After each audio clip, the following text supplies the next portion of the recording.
না, যে একটা জিনিস আপনি খেয়াল করেছেন নিশ্চয়ই, নির্বাচনের কিন্তু আর খুব একটা বাকি নেই, 2 সপ্তাহ নেই, 2 সপ্তাহের কম সময় আমাদের জনগণকে বেছে নিতে হচ্ছে। তারা পরবর্তী 5 বছরের জন্য কাকে রাষ্ট্র ক্ষমতায় দেখতে চান, এবং এই পদে যাওয়ার জন্য, রাষ্ট্র ক্ষমতায় যাওয়ার জন্য রাজনৈতিক দলগুলোর মধ্যে যারা নির্বাচনের রেসে আছেন আর কি, তারা যার যার মতো নিজেদের প্রতিশ্রুতি দিচ্ছেন, এবং পাশাপাশি প্রতিপক্ষকে ঘায়েল করার জন্য নানা ধরনের বাক্য শব্দ উচ্চারণ করছেন, সত্য মিথ্যা মিলিয়ে। আমার কেন যেন মনে হয়, একজন নাগরিক হিসেবে, একজন ভোটার হিসেবে কিছু কিছু বিষয়ে আমি বেশ কৌতুক অনুভব করছি। তারা এমন এমন প্রতিশ্রুতি দিচ্ছেন যা তাদের জীবন আচরণের সঙ্গে মেলে না। তো যাক, এগুলো নিয়ে আমরা আলোচনা করবো নিশ্চয়ই, এই কারণে করবো যে তাদের এই প্রতিশ্রুতি আসলে কতটুকু মানে বাস্তবায়নযোগ্য তাদের জন্য, সেগুলো আসলে জনগণের একটু ধারণা পাওয়া দরকার। আমরা আজকে বেসিক্যালি জামাতে ইসলামের কিছু প্রতিশ্রুতি নিয়ে কথা বলতে চাই। এর মধ্যে তারা রাজনীতির মাঠে অনেক কথাই বলেছেন, আহ, এবং তারা কিছুদিন আগে জুলাই সনদে স্বাক্ষরও করেছিলেন। সেখানে তারা স্বাক্ষর করে বলেছিলেন যে তারা ওখানে কি করবেন, 5% আসনে নারীকে মনোনয়ন দিবেন, এবং তারা আসলে একটি নারীকে মনোনয়ন দেননি। ফলে সেটা আসলে 0% দাঁড়িয়েছে। এর মধ্যে আল জাজিরাকে ওনারা একটা ইন্টারভিউ দিয়েছেন, ওনাদের প্রধান, এবং সেখানে বলেছেন যে কখনোই ওনাদের দলের নেতৃত্ব পদে, শীর্ষ নেতৃত্বে নারী থাকবে না। আরেকটা কথা আলোচনা হচ্ছে যে তারা প্রথমে শরিয়া আইনের কথা আমরা দীর্ঘদিন শুনতাম, ইদানিং তারা বলছেন শরিয়া আইন তা আস্তে আস্তে বাস্তবায়ন করবে। এই যে বিষয়গুলো জামাত যা যা বলছে, আমি কয়েকটা বললাম, আপনি নিশ্চয়ই আরো ফলো করেছেন। যতটুকু আপনি দেখেছেন, আপনার কাছে কেমন মনে হয় যে জামাত ইসলামের এই যে প্রতিশ্রুতিগুলো, বিশেষ করে নারীদের প্রতি, যে যেহেতু আপনি একজন আহ, নারী অধিকার নিয়ে কাজ করেন, আপনার কাছে কেমন লেগেছে? ধন্যবাদ। জামাতের আম, বিগত দিনের আলোচনায় আপনি দেখবেন যে 24-এর পরে নারী বিষয়টা সবচেয়ে বেশি উঠে এসছে বারবার। নারী বিষয় উঠে আসার পেছনে সবচেয়ে ইম্পর্টেন্ট কারণ যেটা আমি মনে করি, মানে যেটা গুরুত্বপূর্ণ, সেটা হচ্ছে নারীদের নিয়ে ওনাদেরকে প্রায় প্রশ্ন করা হয়, মানে প্রশ্নবাণে জর্জরিত করা হয় এবং ওনাদেরকে বিব্রতও করা হয়। তো ওনারা এই বিব্রতিকর পরিস্থিতির থেকে বাঁচার জন্য ওনারা কিন্তু নারী বিষয়টা বারবার টেনে আনছেন। যেমন ধরেন, কিছুদিন আগে জামাতের আমির বলেছিল যে 5 ঘন্টা তারা মানে নারীকে আহ, কাজ করার সুযোগ দিবে, এবং যে নারী কাজ করবে না সেই নারীকে তারা হচ্ছে স্পেশালি তারা ভাতা দিবে বা টাকা পয়সা দিবে। এই ধরনের একটার পরে একটা তারা স্ট্র্যাটেজি চেঞ্জ করে করে তারা কথা বলছে। তো এখন যখন শরিয়া আইনের কথা আসে, প্রশ্নটা আসে, তখন কিন্তু নারীরা ডাইরেক্ট ভিকটিম হয়। আপনি দেখেছেন আফগানিস্তানের কি অবস্থা। আফগানিস্তানে এখন একেবারে মানে ষষ্ঠ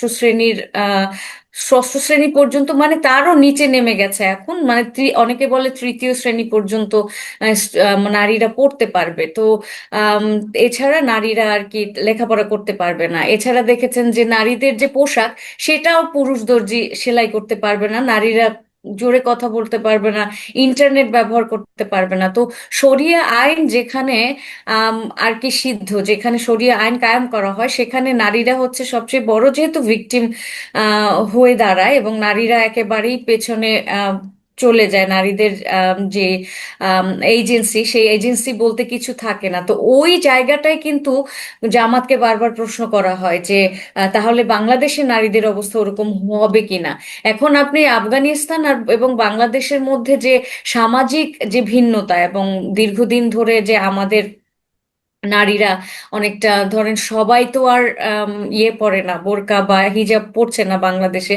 বাংলাদেশে বিভিন্ন ধরনের আম, নারী, বিভিন্ন ধরনের অবয়বে নারীরা আবির্ভূত হয়। সেক্ষেত্রে আম, জামাতের জন্য একটা বড় একটা প্রেশার হয়ে দাঁড়িয়েছে হচ্ছে নারী।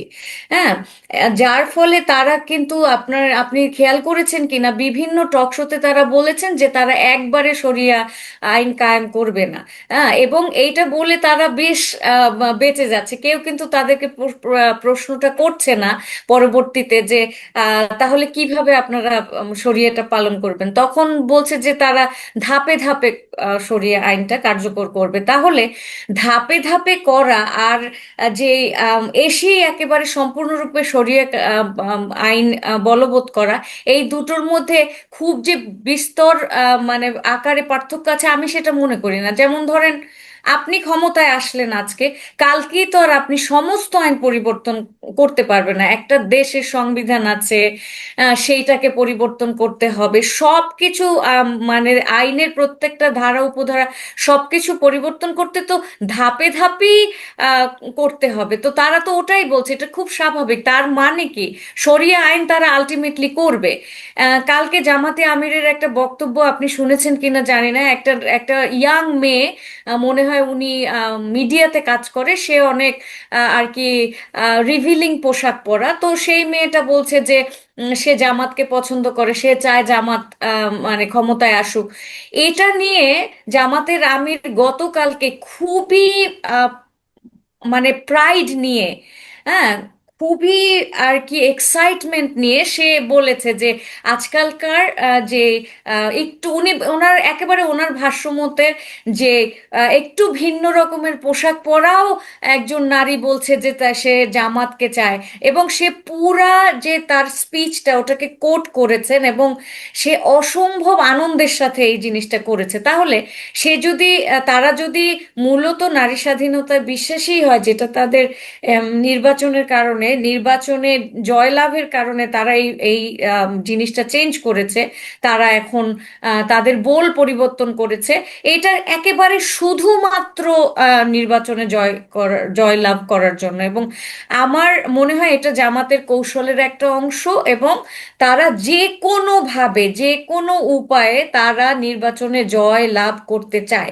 এবং এই জয় লাভ করার জন্য তারা যে কোনো ধরনের বয়ান এবং তাদের পূর্ববর্তী যে ধরনের কথোপকথন, যা আইন কানুন তারা প্রয়োগ করতে চেয়েছিল, সেগুলি পরিবর্তন করবে, এটা করবে সেটা করবে। বিএনপি যা যা করেছে, সবকিছু কপি করা থেকে শুরু করে একেবারে হুবাহু 31 দফা দেয়া থেকে শুরু করে, মানে সবকিছুই আমার কাছে মনে হয়েছে এগুলি সব হচ্ছে এক সম্পূর্ণভাবে আপনার ইলেকশনে জেতার একটা কর্মসূচি। না, আপনি যেটা বললেন যে একজন আধুনিক পোশাক পরিহিতা নারীর যে বয়ান, সেটা উচ্চারণ করতে যে জামাতের আমির বেশ আনন্দিত ভঙ্গিতে করেছেন। কিন্তু আনন্দিত ভঙ্গিতে করে থাকেন, অন্যায়টা কি করেছেন? ওনাকে কেউ সমর্থন করলে, আমাকে যদি কেউ সমর্থন করে, আমি আনন্দিত হব না? আমার পলিসি যদি, মানে যাকে আমি মনে করেন, অনেকে মনে করে যে এই ধরনের নারীরা হয়তো আমার সঙ্গে আমার পলিসিকে সমর্থন করবে না, কিন্তু তারাও যদি আমার পলিসিকে সমর্থন করে, তাহলে আমার আনন্দিত হওয়াতে আপনি ভুলটা কোথায় দেখেন? আমি কিন্তু কোনো ভুলও দেখিনি, এবং সে যে খুব আনন্দিত হয়েছে সেটা কোনো দোষেরও না, বরঞ্চ খুবই আনন্দের তার জন্য। কিন্তু সমস্যাটা হচ্ছে, তিনি যখন বলেন যে তিনি নারী স্বাধীনতা, নারীর পোশাকের স্বাধীনতা, এই সবকিছুতে সে এখন বিশ্বাসী তারা জামাত এখন বিশ্বাসী, জামাতের বয়ান, নারী বিষয়ক সকল বয়ান ঠিক ভোটের 1 মাস আগে এসে চেঞ্জ হয়, ভোটের 15 দিন আগে এসে চেঞ্জ হয়, একদম সবকিছু আপসাইড ডাউন হয়ে গেছে। কিন্তু আমার প্রশ্নটা কিন্তু ভিন্ন জায়গায়, এটা খুবই যুক্ত। আপনি লজিকটা ধরেন, যে সে বলছে যে শরিয়া কায়েম করবে না, সে ওই যে বামপন্থীদের সাথে, বামপন্থী সংগঠনকে সে বলেছে, সে যদি শরিয়া কায়েম না করে, সে যদি নারীর পোশাক আশাক, নারীর কর্মঘণ্টা, নারীকে সকল ধরনের সুযোগ দেয়, তাহলে যখন একটা নারী জামাত যদি চায় তাহলে আমি মানে জামাত যদি আসে তাহলে তো আপনার পোশাক পরিবর্তন করতে হবে, তাহলে আপনি কি সেটা করবেন?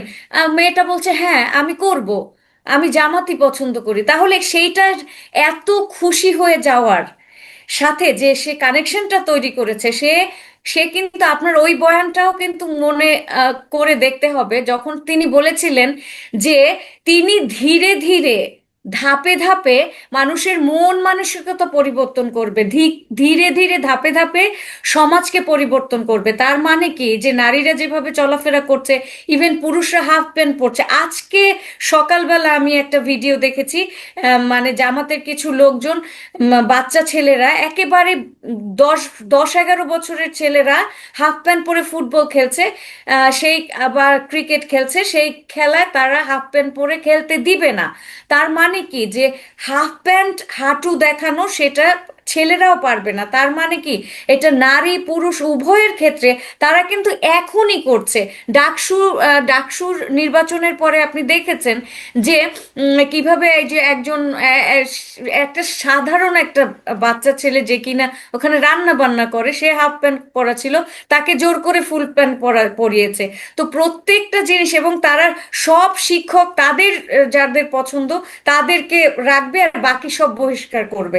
তো এই যে জোর জবরদস্তি করে যে তাদের মতবাদের লোক, তাদের লোকজন বসানো, এবং এই জিনিসটা তারা এখনই করছে, তার মানে এই যে ধাপে ধাপে ধাপে ধাপে তারা তো ওটাই করবে। এবং তার খুশি হওয়া অসম্ভব এক্সাইটমেন্টের সাথে, তার যে সে কোন দিকে যাবে, সে যে কি করবে, সেইটার আলটিমেটলি বহিঃপ্রকাশটা তো পাচ্ছি আমি।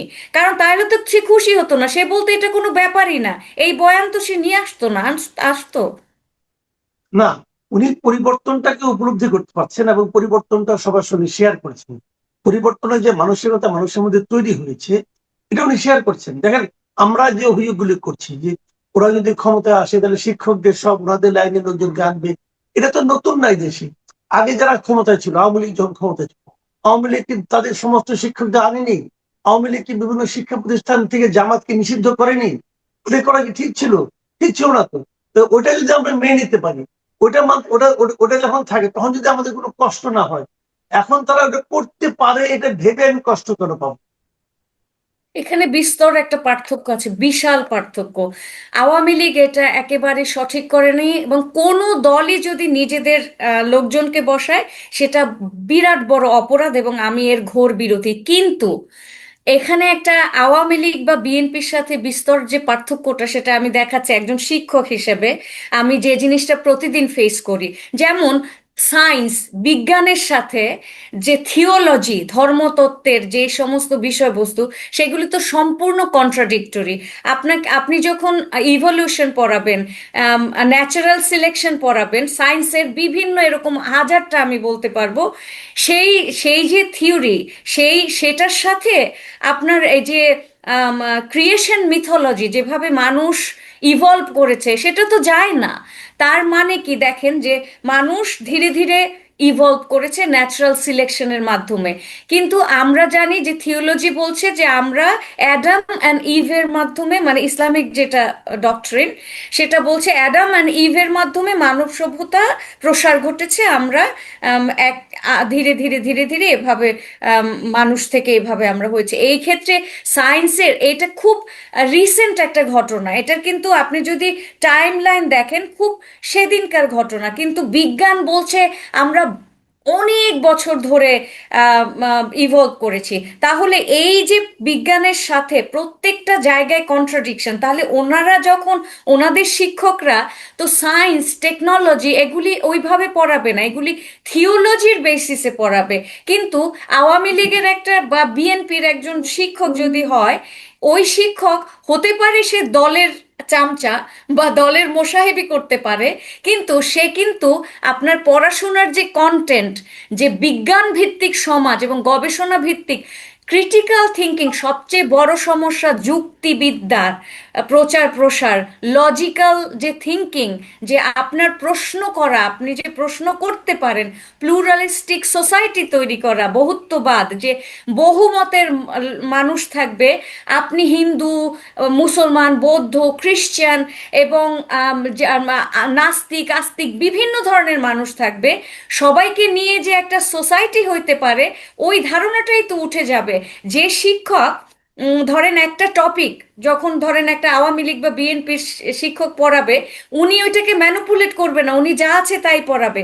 কিন্তু ধর্মতত্ত্বের সাথে একেবারে সম্পূর্ণ কন্ট্রাডিক্টরি যে টার্মগুলি আছে, যে থিওরিগুলি আছে, সেগুলি পড়াবে না। তাহলে বিজ্ঞান ভিত্তিক যে প্রসার এই সমাজে তা হবে না। নারীর যদি অধনস্থতা আবার হয়, নারী যদি ঘরে আবার আপনি জোর করে ডোমেস্টিকেট, গৃহপালিত পশু বা প্রাণী বানিয়ে ফেলি আমরা আবার, নারীকে যদি তার এজেন্সি, তাকে ক্ষমতায়িত না করেন, আমি যদি আমার মতো থাকতে না পারি, আমার পুরা শরীর, বায়োলজি, সাইকোলজি যদি একটা ফিলোসফি কন্ট্রোল করে, তাহলে আমি কিভাবে ফ্লারিশ করব? আমার নলেজ তো ইন্ডিপেন্ডেন্ট থাকছে না। আমার যে জ্ঞান আমি যে হ্যাঁ, প্রডিউস করব, সেটা একটা কিভাবে জিনিস করব? আপনি আমাকে বলেন যে এই যে নারীর অবস্থান এটা বর্ণনা করতে গিয়ে অথবা এটার ভবিষ্যৎ চিন্তা করতে গিয়ে আমরা কিন্তু বারবার আফগানিস্তানের কথাটাই ভাবছি, কিন্তু আফগানিস্তান ছাড়াও তো ধরেন আপনার ইরানেও তো ইসলামী এক ধরনের শরিয়া শাসন আছে, অথবা আপনার টার্কিতেও তো এক ধরনের ইসলামী শাসন আছে। তো সেখানে তো আর আফগানিস্তানের মতো হচ্ছে না, আমরা তো ওরকম হতে পারি, আমরা তো টার্কির মতো হতে পারি। মানে জামাতের যে শরিয়া আইন, সেটা তো বাংলাদেশকে টার্কিতে পরিণত করতে পারে। তাহলে সেক্ষেত্রে সমস্যা কোথায়? আপনি আতঙ্কিত হচ্ছেন কেন? বাংলাদেশে অলরেডি কিছু কিছু ঘটনা দেখে আতঙ্কিত হচ্ছি। বাংলাদেশের সাথে টার্কির কোনো মিল নেই। টার্কি আমি গিয়েছি, টার্কি হচ্ছে, আপনি জানেন যে টার্কিতে একটা রিভলিউশন হয়েছিল। টার্কি অনেক আধুনিক, টার্কি চলে হচ্ছে ইউরোপীয় ভাবধারায়, আবার ইসলামিক ডক্ট্রিনও ওখানে আছে। কিন্তু আমাদের এখানে আমরা 24-এর পরে দেখেছি নারী হেনস্থাকারীকে ফুলের মালা দিয়ে বরণ করা হয়, হাফ প্যান্ট পরে ছেলে বাচ্চারা খেলতে পারে না, নারীদের চোখটাও ঠিক মতো দেখা যাচ্ছে না, ইদানিং দেখাতে পারছে না। তার হাতটা যে এই যে এই গরমে কালো একটা পোশাক পরে, তার কালো একটা মানে ইয়ে দিয়ে, গ্লাভস দিয়ে, যেটা কিনা শীতের দেশে পরে, সেটা দিয়ে তার তার হাতটা পর্যন্ত দেখা যায় না। আমরা তো অলরেডি দেখছি যে জামাতের আমির বলছে 5 ঘন্টা আম, কাজ করতে পারবে। তারপরে আবার যেই নারী বলছে যে জামাত আসলে সে আর কি হিজাব পরতে তার আপত্তি নাই, সেটা নিয়ে সে খুশি হয়ে যাচ্ছে। আমরা তো একের পর এক ঘটনা দেখতে পাচ্ছি। হিন্দু একটা ছেলেকে পুড়িয়ে মারা, তারপরে হচ্ছে এই যে সমস্ত যে অঘটনগুলি ঘটছে, যে টিএসসি তে কি হচ্ছে আপনি দেখছেন যে মানে জামাত না, শিবিরের যে শিবির। দেশে যে মৌলবাদী অঘটনগুলো ঘটছে এগুলো অবশ্যই নিন্দাযোগ্য, কিন্তু আমার প্রশ্ন হচ্ছে সমস্ত মৌলবাদী অঘটনের জন্য আপনি জামাতকে দায়ী করবেন কেন? এগুলোর সঙ্গে তো জামাত জড়িত নয় বলে তারা বিভিন্ন সময় বলেছে। আচ্ছা, তারা তো একটা জোট তৈরি করেছে, তাই না? তাদের তো 10টা দল আছে, এবং সেই 10টা দল, যে জোট, তারা তো সবাই ওই একই ফিলসফির। যদিও তাদের মধ্যে অনেক সেক্ট আছে, তাদের অনেক কিছু পরিবর্তন, এক এক দলের এক একটা এজেন্ডা, একজন ওয়াহাবি, একজন ওয়াহাবি না, তো এই সব কিছু তাদের মধ্যে আছে। থাকলেও কিন্তু তাদের যে মেইন কোর ফিলোসফি কিন্তু একটা, নারীর ক্ষেত্রে তাদের কোর ফিলোসফি কিন্তু একটাই। আপনি দেখেছেন যে মানে এই যে ইয়ের পরে, 24-এর পরে যে নারীদের নিয়ে যে ইয়েটা হলো, সেটা নারীকে কিভাবে ডাইরেক্ট স্টেজে এসে গালাগাল করছে। হ্যাঁ, নারীকে এই যে কিছুদিন আগেও নারী, এই যে ঢাকা ইউনিভার্সিটির নারীকে কোট আনকোট আগে নাকি বেশ্যা ছিল, এই সব শব্দ নারীর বিরুদ্ধে আম, ও এখন হচ্ছে। এই যে কটা দিন, এই লাস্ট উইকের ঘটনা না, টিএসসি সম্পর্কে যে বললো যে ঢাকা ইউনিভার্সিটিতে, তাহলে হুম। এই যে এই কথাগুলি কে বলছে? এই যে ছায়ানট ভাঙা, যে আম, আপনি জাহাঙ্গীরনগর বিশ্ববিদ্যালয়কে আমরা সবচেয়ে প্রোগ্রেসিভ বিশ্ববিদ্যালয় মনে করি। সেখানে শিবিরের যে ছাত্র, সে সে যেদিন বলে যে ছায়ানটকে ভেঙে দেওয়া উচিত, উদীচী ছায়ানট, তারপরের দিনই ছায়ানট উদীচী ভেঙে যায়। তো আপনার দেশের কোনো সাংস্কৃতিক কর্মকাণ্ড ঘটতে দিবে না। আমরা তো দেখছি এগুলি সবটার সাথে তারা জড়িত। আমি মুখে এসে বললাম যে আমি কিছুর সাথে জড়িত না, কিন্তু বয়ান দিচ্ছে তারা, মানে একেবারে অ্যানাউন্সমেন্ট করে তারা যে ভাঙছে, তারা যে ভাঙতে বলছে, দেশের সমস্ত ভাস্কর্য ভেঙ্গে চুরে চুরমার করে দিচ্ছে, আমরা তো দেখছি কারা ভাঙছে ভাঙছে, এবং তারা তারা তো বলছে যে তারা ভাঙছে। তাহলে আমরা কিভাবে পরবর্তীতে নির্বাচনের সময় যখন বলে যে না আমরা তো কিছু করছি না, আমাদের দলের কেউ কিছু করছে না, তাহলে করছেটা কারা? তাহলে কি আমি করতেছি? আমরা করতেছি? আমি কে আপনার করছে? আমি আপনার কথাগুলো ঠিক আছে। এগুলো শুনলে মনেই হচ্ছে যে নারীরা খুবই হতাশ হয়ে যাবেন যদি জামাতে শরিয়া শাসন চালু হয়, অথবা যদি মানে তারা ক্ষমতায় আসেন। কিন্তু তাহলে একটা ব্যাখ্যা আপনি আমাকে একটু দয়া করে একটু বোঝাতে পারেন। একটু অল্প সময়, আমার হাতে সময় প্রায় শেষ হয়ে এসেছে, যদি 2-3-4 মিনিটের মধ্যে বোঝান। এই যদি হয় বাস্তবতা, তাহলে আমাদের দেশে যারা অনেক উচ্চ শিক্ষিত নারী, বিশেষ করে যারা বিশ্ববিদ্যালয়ে পড়াশোনা করেন, সেই মেয়েদের হলগুলোতে শিবির ভোট পাচ্ছে কেন, শিবির জিততেছে কেন? তারা কি বিষয়গুলো আপনি যেভাবে বুঝেন তারা কি অন্যভাবে বুঝে? তারা কি নিজের অধিকারটা বুঝে না? আচ্ছা, এই জায়গাটা খুবই জটিল। আপনি খুব অল্প সময়ে জটিল একটা প্রসঙ্গ এনেছেন। তারপরে আমি ছোট করে বলতে চেষ্টা করছি। আহ পুরুষতন্ত্র বা পুরুষতান্ত্রিক শুধু পুরুষ হয় না, পুরুষতন্ত্র বিষয়টা কিন্তু কোনো জেন্ডারের বিষয় নয়। এটা হচ্ছে আহ, এমন একটা সিস্টেম, যেই সিস্টেমের অংশ নারীও হতে পারে, পুরুষও হতে পারে, হিজড়াও হতে পারে। সুতরাং নারী হলেই যে সে পুরুষতান্ত্রিক নয়, বা সে কোনো অর্থোডক্সি আপনার উপরে চালিয়ে দিবে না, সেটা ভাবার কোনো কারণ নাই, ফার্স্ট অফ অল। সেকেন্ডলি, জামাত, আমরা সবাই জানি, আমি কিন্তু একদম প্রথম আপনার সাথে যখন আমার টক শো হয় সেই সময় থেকে একই কথা বলে এসেছি, যে দীর্ঘদিন ধরে তারা তালিমের নামে এক ধরনের বয়ান নারীদেরকে বুঝিয়েছে।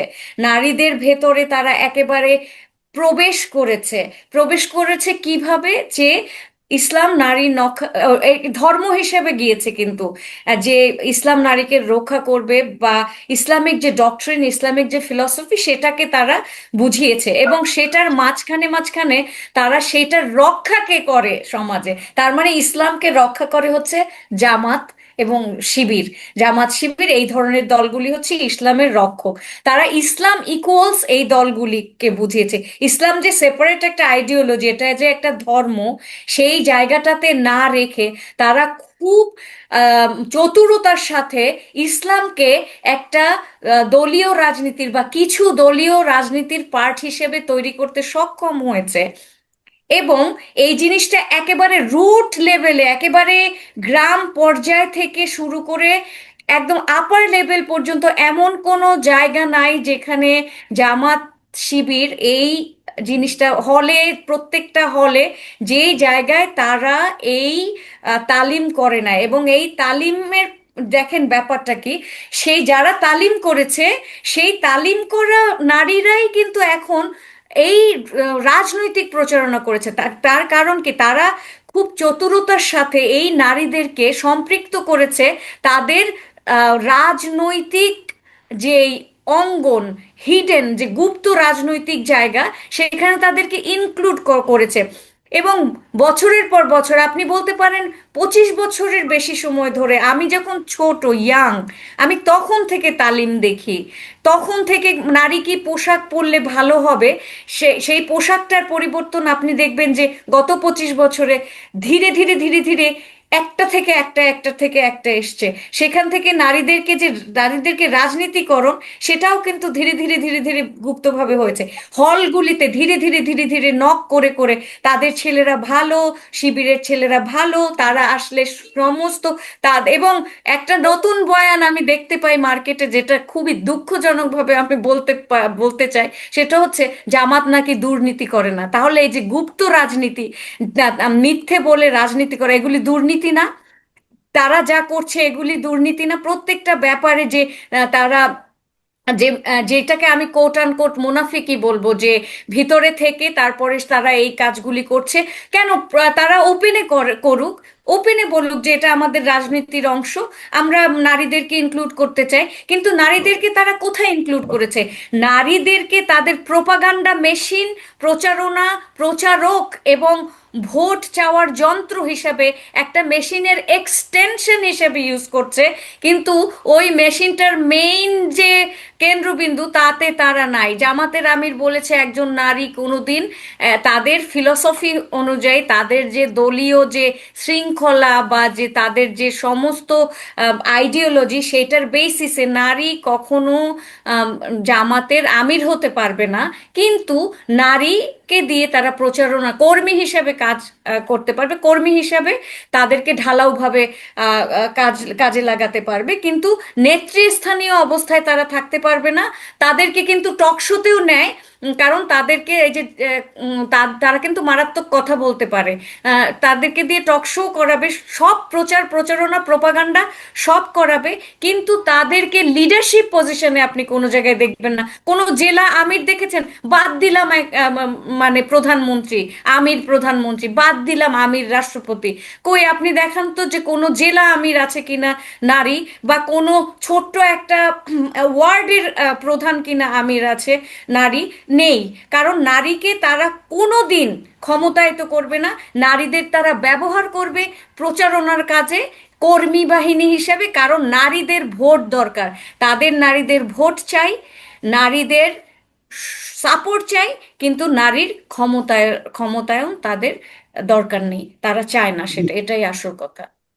জি, অনেক ধন্যবাদ, অনেক ধন্যবাদ জনাব নাহিদ আক্তার। আপনি অনেক কিছু বললেন, আমিও কিছু কুতর্কের অবতারণা করার চেষ্টা করলাম। এ কারণে যে বিষয়গুলো আসলে অনেকেরই যে তারা প্রায় বিভিন্ন জায়গায় যাচ্ছেন এবং এই কিভাবে হাত পক্ষে প্রচারণা চালাতে হবে এই জন্য সরকারি কর্মকর্তা কর্মচারীদের নিয়ে ওয়ার্কশপ মতো করছেন তারা। এবং সেই ওয়ার্কশপে অংশগ্রহণ করলে তাদেরকে খাওয়ানো হচ্ছে, গিফট দেওয়া হচ্ছে এবং সঙ্গে নগদ 1400 করে টাকাও দেওয়া হচ্ছে। এই ধরনের কথা আমি শুনেছি। তার মানে একটা বিপুল ব্যয় হচ্ছে একটা দণ্ডনীয় অপরাধ করার জন্য। কি বলবেন আপনি? নির্বাচন কমিশনকে 1,000 কোটি টাকার উপর বরাদ্দ দেওয়া হয়েছে এই কাজগুলি করার জন্য, এবং এই যে টাকা দেওয়া হয়েছে এটা কোন ফান্ড থেকে দেওয়া হয়েছে এটা তো জিজ্ঞেস করতে হবে, যে এটা কি সেই ফান্ড থেকে কমিশনের দেওয়া টাকা, নাকি যার যার অফিসের টাকা তাদের ফান্ড থেকে তারা খরচ করছেন। দুটোর কোনোটাই তারা করতে পারেন না, কারণ কমিশন বলেছে নির্বাচনের সাথে সংশ্লিষ্ট ব্যক্তিবর্গ যারা সরকারি লোক তারা কোনোভাবেই নির্বাচনে কোনো পক্ষ নিতে পারেন না, সেটা গণভোট হোক অথবা নির্বাচন হোক। এই কারণে যে দণ্ডনীয় অপরাধটি সংগঠিত হয়েছে, এই দণ্ডনীয় অপরাধের দণ্ড নিশ্চিত করতে গেলে আপনি দেখবেন যে ঠক বাজতে গা উজাড় হবে। এই কাজটি কারা করালেন? সরকার করালেন, অর্থাৎ নির্বাচনের বিধিমালা সরকার নিজেই ভঙ্গ করলেন। যে সরকার দাবি করেছেন যে বাংলাদেশের এই নির্বাচন নাকি ইতিহাসের সেরা, ঐতিহাসিক, মানে সেই রকম একটা নির্বাচন, তারা কিন্তু বারবার বাগাড়ম্বর করেছেন। ফলে এটা একেবারেই যে একটি বাগাড়ম্বর সেটা আরেকবার প্রমাণিত হলো। তারা এই নির্বাচনে বিধি লঙ্ঘন করলেন। যেখানে বিধি লঙ্ঘন করলে সরকারের সেইখানে গিয়ে কাজ করার কথা, মানুষকে স্মরণ করিয়ে দেওয়ার কথা যে আপনি বিধি ভাঙছেন, সেখানে সরকারি লোকেরা নিজেরাই বিধি ভেঙে টাকডুমাডুম করছেন। এটা ঠিক না, এটা ভুল। এবং এটা আমি মনে করি যে নির্বাচন কমিশনেরও শুরুতেই এটা বলা উচিত ছিল। এই কাজগুলি করে ফেলার পরে যদি বলে তাহলে লাভ কি?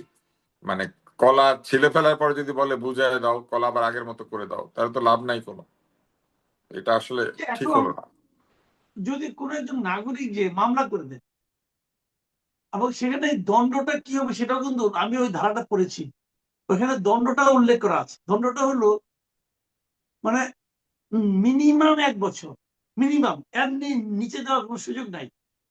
আর ম্যাক্সিমাম 5 বছর, তার সঙ্গে অর্থদণ্ড হতে পারে। এখন যে মানে অর্থদণ্ড অফিসে, হতে পারে, এবং মিনিমাম 1 বছর বা 5 বছর হতে পারে, অথবা উভয়ই হতে পারে। হ্যাঁ আমি বলছি 1 বছরের কম হওয়ার কোনো সুযোগ নাই কিন্তু। না, মানে কারাদণ্ড হবেই, তার সঙ্গে জরিমানা হবে, মিনিমাম 1 অথবা বছর, তার সাথে মিনিমাম 1 জরিমানা বছর, করাও যেতে পারে, ম্যাক্সিমাম নাও 5 করা বছর যেতে পারে। জি। কারাদণ্ড হবে, তার সঙ্গে অর্থদণ্ড হতে পারে। এখন আমার কথা হলো, যদি কেউ যে মামলা করে দেয় যে ভাই আপনি যে অপরাধটা করেছেন, অপরাধ যে করেছেন তার তো কোনো মানে আপনার প্রমাণ খুঁজতে হবে না, প্রত্যেকটা সরকারি অফিসের সামনে বড় করে কাপড়ে লেখা আছে যে হা মার্কায় ভোট দিন, হাতে ভোট দিন, এইটার জন্য স্বাধীনতা রক্ষার জন্য হাতে ভোট দিন, স্বৈরাচারী প্রত্যাবর্তন ফেরানোর জন্য হাতে ভোট, মানে সবাই সরকারি হবে, নিচে লেখাও আছে কোন অফিস থেকে এখানে করতেছে তাও আছে। এখানে দুটি কাজ হয়েছে। একটি হচ্ছে আইনে আছে যে নির্বাচনের সাথে সংশ্লিষ্ট কর্মকর্তা যদি এই আহ, নির্বাচনে পক্ষ নেয় তাহলে বা প্রচার প্রচারণা করে তাহলে শাস্তি হবে, কিন্তু এই কাজটা সরকার নিজেই যদি করে, সরকারকে তো আর কারাদণ্ড দেওয়া যায় না, কিংবা সরকারকে তো আর জরিমানা করা যায় না। এই কারণেই কিন্তু আইনে এটা উল্লেখ করা হয় না যে সরকারের কোনো লোকও এই কাজটা করতে পারবে না। তো এইটা সরকার আসলে স্পিরিচুয়ালি বোঝা উচিত ছিল যে যে কাজটা সরকারের একজন কর্মকর্তা করলে অন্যায় হয়, সেই কাজটা সরকারের অন্য কর্মকর্তা করলেও আসলে এটা অন্যায়ই হয়। আমি ফলে আমি এই আপনাকে অন্যায়টা যে এই অন্যায়টাতে যে সরকারি মেশিনারি ব্যবহার করা হয়েছে, বরং সেই জবাবদিহিতা নির্বাচন কমিশনকে চাওয়া উচিত আমাদের, যে আপনারা কেন সরকারকে আগেই সতর্ক করলেন না যে এই কাজটা করা ঠিক হচ্ছে না। আর বিভিন্ন তাদের জায়গাতে সতর্ক হ্যাঁ করতে ভোটের হবে কেন? প্রচারণায় সরকার কেন আরপিও কেন গ্রহণ করবে? নির্বাচন হচ্ছে আরপিও অনুযায়ী, সরকার কি সেটাই তো। আরপিও করতে পারে না? এবং ডিসি, তারা কেন এই কাজটা এসপি, করতে হবে? ইউএনও যারা সরাসরি নির্বাচনের সাথে সংশ্লিষ্ট, তাদের অফিসে ঢুকলে বা তাদের কাছে যদি এই প্রচার প্রচারণা দেখা যায়, সেটা তো সঠিক হচ্ছে না আসলে। এবং আমি সরকার আমি কিন্তু আপনাকে কিছু সরকারি আমি প্রতিষ্ঠান কি কিন্তু আপনাকে নির্দেশ ওই দিয়েছে। ধারাটা একটু পড়ে শোনাবো? একটু পড়ে জি শোনাই। পড়ে শোনান, জি জি জি পড়ে হ্যাঁ, শোনান। এটা হলো আপনার আরপিওর 86 নম্বর অনুচ্ছেদে আছে, বলা হয়েছে যে প্রজাতন্ত্রের কর্মে নিয়োজিত কোন ব্যক্তি গণভোট অথবা কোনো ভোট বিষয়ে জনগণকে অবহিত বা সচেতন করতে পারবেন, তবে তিনি কোনোভাবেই গণভোটে হা বা না এর পক্ষে ভোট প্রদানের আহ্বান জানাতে পারবেন না। কিন্তু সরকার নিজেই তো আহ্বান জানিয়েছেন, প্রজাতন্ত্রের সর্বোচ্চ কর্মকর্তা প্রধান উপদেষ্টা নিজেই বক্তৃতা দিয়ে হাতে ভোট দিতে বলেছেন। এখন তাকে কি এক এখন না, সেটা তো কিসের মধ্যে করেছেনই। আছে রে ভাই? কিন্তু আপনি চিন্তা করেন যে সরকার তো এই আইনটা ভঙ্গ করেছেন, শুধু তাই না, আমি এই কথাটা একদম শুরুতে বলেছিলাম যে সরকার গণভোটের স্পিরিটের ক্ষতি করছেন। কারণ গণভোটে রাইট। সরকার পক্ষ হয় না। গণভোটে সরকার স্বাধীনভাবে জনগণকে বলে যে আমি যে কাজটা করছি এটাতে আপনারা স্বাধীনভাবে হ্যাঁ অথবা না বলেন, যাতে করে আমি ঠিক কাজটা করতে পারি। কিন্তু সরকার বলে দিচ্ছে আমার কাজটাই ঠিক, হ্যাঁ ভোট দেন, না দিলে আপনি দোসর, না দিলে আপনি গোলাম, না দিলে আপনি দেশের দরজা বন্ধ করে দিচ্ছেন, না দিলে ফ্যাসিবাদ এসে পড়বে। তাহলে সরকার তো এখানে কোনোভাবেই তার যে রোল প্লে করার কথা সেটা না করে তিনি একটা পক্ষ নিয়েছেন। এই পক্ষ সরকার নিতে পারেন না। সরকার জনগণের কাছে কেন গিয়েছেন? ঠিক না বেঠিক, হ্যাঁ বা না, এটা জানার জন্য। কিন্তু আপনি যদি বিচারের আগেই তাল গাছ আপনার বলেন, যদি বলে দেন যে হ্যাঁ আপনি বিচার করুন, কিন্তু আপনাদের সবাইকে হ্যাঁ বলতে হবে, না বললেই আপনি ভুল, আপনি দোষর, আপনি নাই, আপনি, মানে অনেক রকম ট্যাগিং হচ্ছে।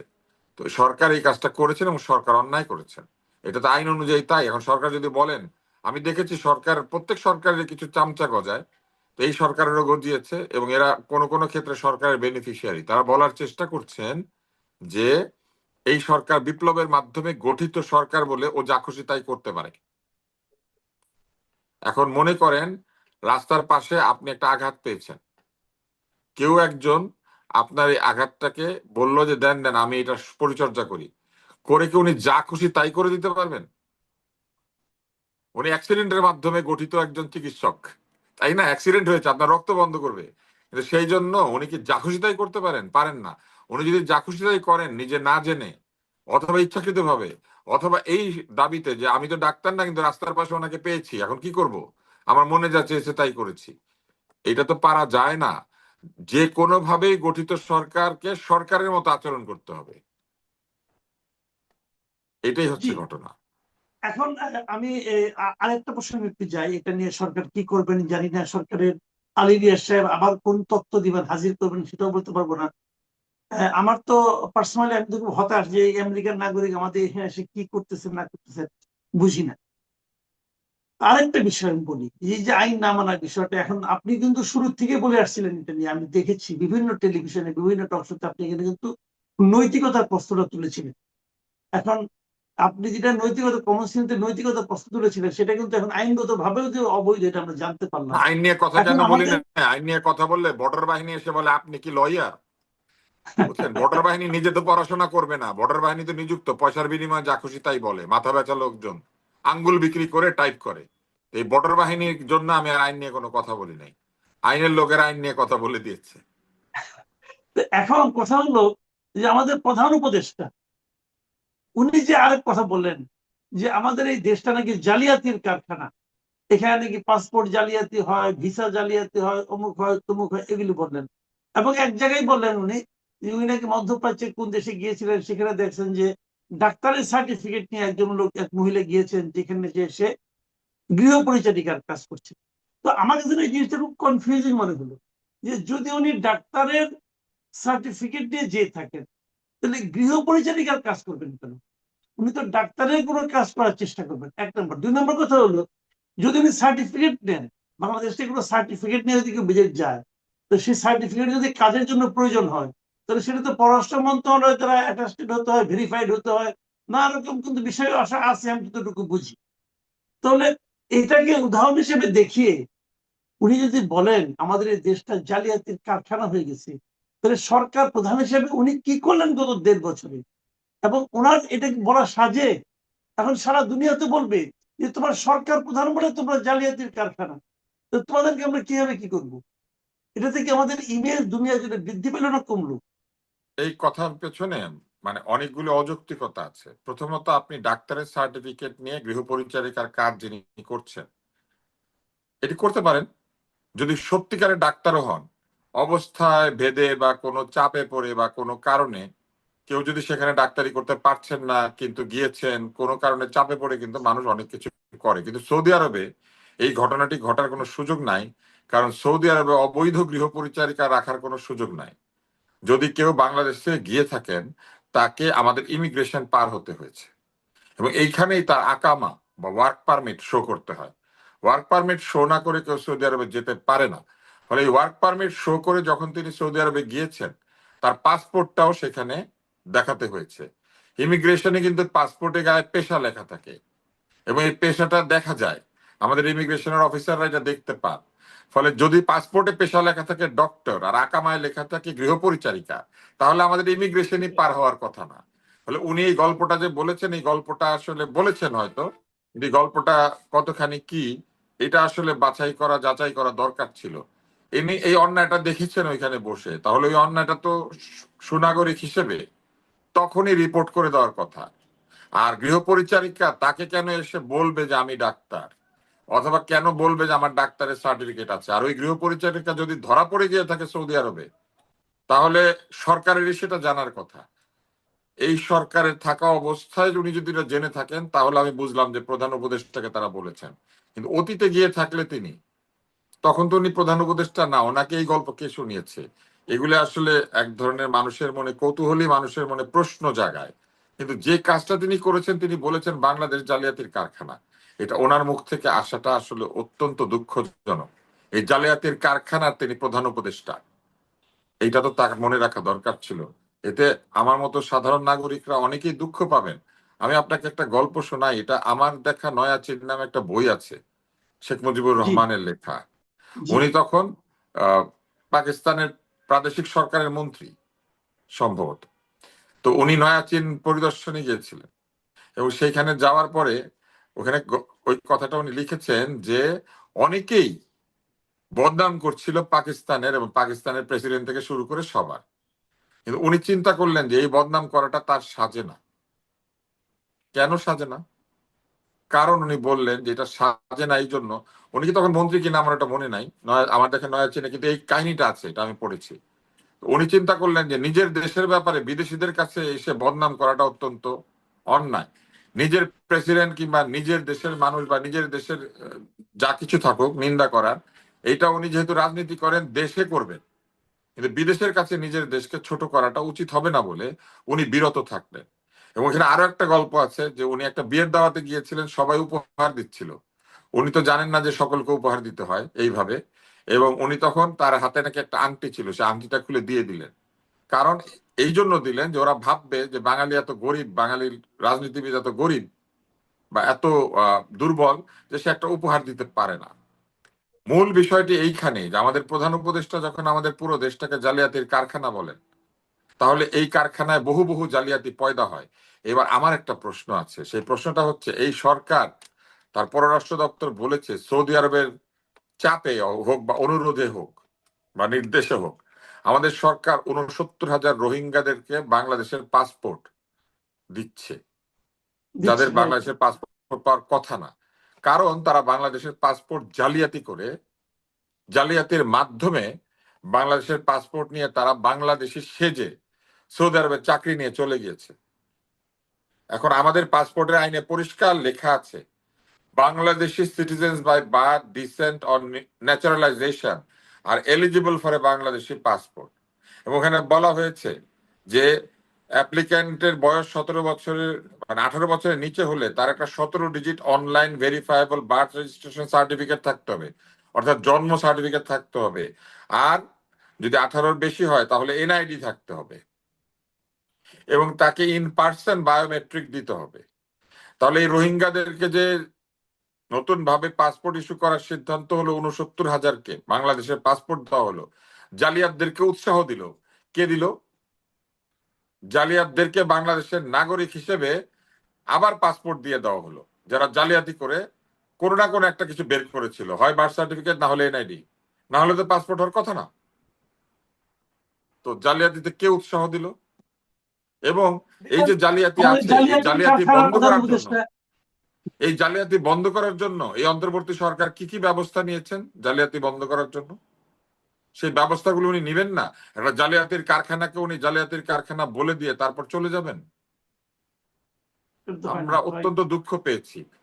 হতে পারে উনি যে কোনো কারণে উনি বলুক না কেন, এটা যদি সত্য কথাও হয়, কিছু সত্য রয়েছে যেটা উনি বলবেন না। কারণ উনি বললে গোটা পৃথিবীতে এই কথাটি রেজিস্টার্ড হবে যে আমাদের প্রধান উপদেষ্টা আমাদের দেশটাকে কারখানা বানিয়ে বলে বলে বলেছেন, কারখানা হিসেবে উল্লেখ করেছেন। এবং সেটা কিসের কারখানা? সেটা জালিয়াতির কারখানা।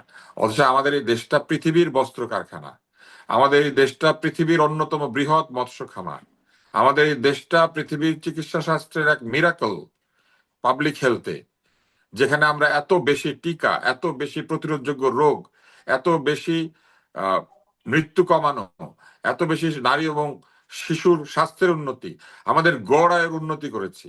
উনি কিন্তু এই কথাটাও বলেছিলেন, পোর্ট সম্পর্কে বলতে গিয়ে বলেছিলেন বাংলাদেশের চিকিৎসকদের উপর আস্থা নাই, এই জন্য লোকে ভারতে যায়। আচ্ছা, একটা কথা বলি, আমি এবং একটু আরো পলিটিক্স আরো বিষয়ে একটা আলোচনা কথা করতে আমি চাই। বলি, উনি যে এই কথাটা বলে দিলেন আমাদেরকে জালিয়াতির কারখানা বললেন, আমাদের এই দেশটা তো আরো বহু কিছুর কারখানা। আমাদের এই দেশটা আহ, শুধু যে জালিয়াতির কারখানা যে উনি বললেন সেটা তো নয়, গর্ব করার মতো বহু কারখানা আমাদের এই দেশে আছে। আমাদের এই দেশে এমন এমন কারখানা ছিল বা আছে যে কারখানার জন্য আমরা ব্রিটিশদের অ্যাওয়ার্ড পেয়েছি, উনি যেমন আমেরিকানদের অ্যাওয়ার্ড পেয়েছেন। আমাদের এইখানে একটা উলের কারখানা ছিল, সে উলের কারখানাটা নিউমোনিয়া আক্রান্ত হয় শিশুরা, সেই জন্য তাদের জন্য শীতের কাপড় বানাতো, ক্যাপ বানাতো, গ্লাভস বানাতো উলের। এবং সে হাতে বোনানো নামে সেই প্রজেক্ট কিন্তু রানী সেটাকে পুরস্কৃত করেছেন যে আমরা শিশুদের জন্য এটা তৈরি করি, এবং এই প্রোডাক্ট আমাদের এখানে গরিব নারীরা তৈরি করতো এবং সেটা পৃথিবীর বিভিন্ন দেশে গরিব শিশুরা ব্যবহার করতো। তাহলে এই কারখানাগুলি উনি চোখে দেখলেন না? উনি শুধু জালিয়াতির কারখানাটাই দেখলেন, ওনার গ্রামীণ ফোনের কারখানাটা উনি দেখলেন না, ওনার গ্রামীণ ব্যাংকের কারখানাটা উনি দেখলেন না, ওনার ড্যানন দইয়ের কারখানাটা উনি দেখলেন না? এগুলি কি জালিয়াতির কারখানা? এগুলো তো ভালো কারখানা। উনি ভালো কথা না বলে উনি আমাদের ওই কয়েক লক্ষ কিংবা কয়েক হাজার জালিয়াতের জন্য পুরো দেশটাকে জালিয়াত বানিয়ে দিলেন। আমাদের দেশের কৃষক জালিয়াত, আমাদের দেশের শ্রমিক জালিয়াত। কি জালিয়াতি করে আমাদের কৃষকেরা? কি জালিয়াতি করে যারা ক্ষুদ্র ঋণ নেয় তার ব্যাংক থেকে? কি জালিয়াতি করে আমাদের এত কোটি কোটি সাধারণ মানুষ? কি জালিয়াতি করে আমাদের মায়েরা? কি জালিয়াতি করে আমাদের শিশুরা? এই যে তরুণদের জন্য উনি এত উৎসাহিত, সেই তরুণরা কি জালিয়াতি করে?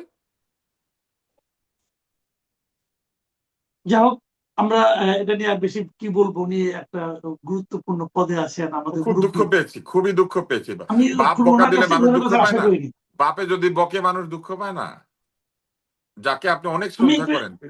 একটা শেষ কথা বলে শেষ করতে চাই, ছোট্ট করে বলেন একটু একটু রাজনৈতিক কথা। আমাদের মাহফুজ আলম, আমাদের সাবেক উপদেষ্টা, উনি একটা কথা বলেছেন। ওনার কথা মাঝে মাঝে উনি কিছু কিছু কথা বলে ফেলান, যেটা নিয়ে বেশ আলোচনা হয়। উনি ভারতের দ্য উইক ম্যাগাজিনকে সাক্ষাৎকার দিয়েছেন। সেখানে উনি যে কথাটা বলেছেন যে বাংলাদেশে আওয়ামী লীগ থাকলে জামাত থাকবে, জামাত থাকলে আওয়ামী লীগ থাকবে।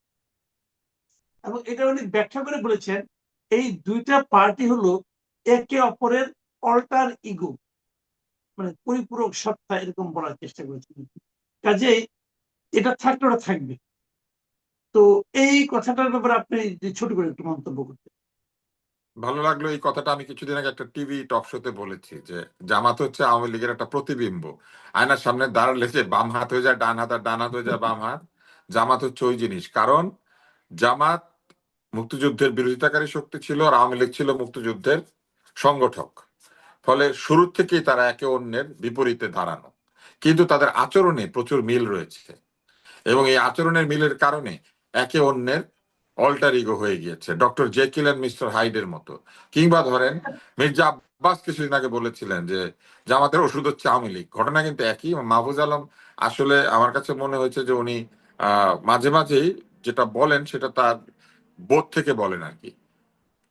কর্মের অনেক সমালোচনা থাকে, কথার অনেক সমালোচনা থাকে, কিন্তু যেটা ঠিক কথা বা যেখানে সাবস্ট্যান্সিয়াল বক্তব্য, সেগুলিকে কিন্তু গ্রহণ করতে হয়। ফলে এই কথাটার মধ্যে এক ধরনের সত্যতা রয়েছে, এবং উনি যেটা বলেছেন আহ, মোটামুটি ভালোই বলেছেন। ওনাকে কিন্তু মনে করা হয় যে উনি খানিকটা জামাতের রাজনীতি পছন্দ করেন না, এরকম মনে করা হয় আর কি মাহফুজ আলমকে। জি তো ফলে উনি জি হয়তো এটাও বলেছেন। আর মজার ব্যাপার, উনি ভারতের একটা পত্রিকার সাক্ষাৎকার দিয়েছেন। আমাদের দেশ ভারতে খেলতে যাবে না, আমাদের দেশ ভারতকে আধিপত্যবাদী বলে, আমাদের দেশ ভারতের পুরো গণমাধ্যমকে বলেছে যে তারা হচ্ছে আমাদের শত্রু। তারপরে আমাদের মানে আমাদের এখানে বিশাল ভারত বিরোধী একটা প্রচারণা হয়েছে, যার কিছু সত্য, কিছু অর্ধসত্য, কিছু মিথ্যাও, কিন্তু এই ব্যাপারটা তো রয়েছে। এবং সেইখানে সাক্ষাৎকার দেওয়ার জন্য আধিপত্যবাদী দেশের একটি পত্রিকাকে তিনি বেছে নিয়ে এই ভারতীয় আহ, সাংবাদিক যারা আওয়ামী পন্থী, সেরকম একটা সংবাদ মহলে তিনি যে সাক্ষাৎকার দিয়েছেন, এটা তার একটা, আমি মনে করি যে সৎ সাহস। তিনি শত্রুর সঙ্গে বসবাস করেছেন বা শত্রুর সঙ্গে কথাবার্তা বলেছেন। তার মানে আমরা বলবো যে আমাদের দেশপ্রেমিকরাও ভারতের পত্রিকায় সাক্ষাৎকার দিতে পারে তাহলে। কারণ মজার ব্যাপার কি জানেন,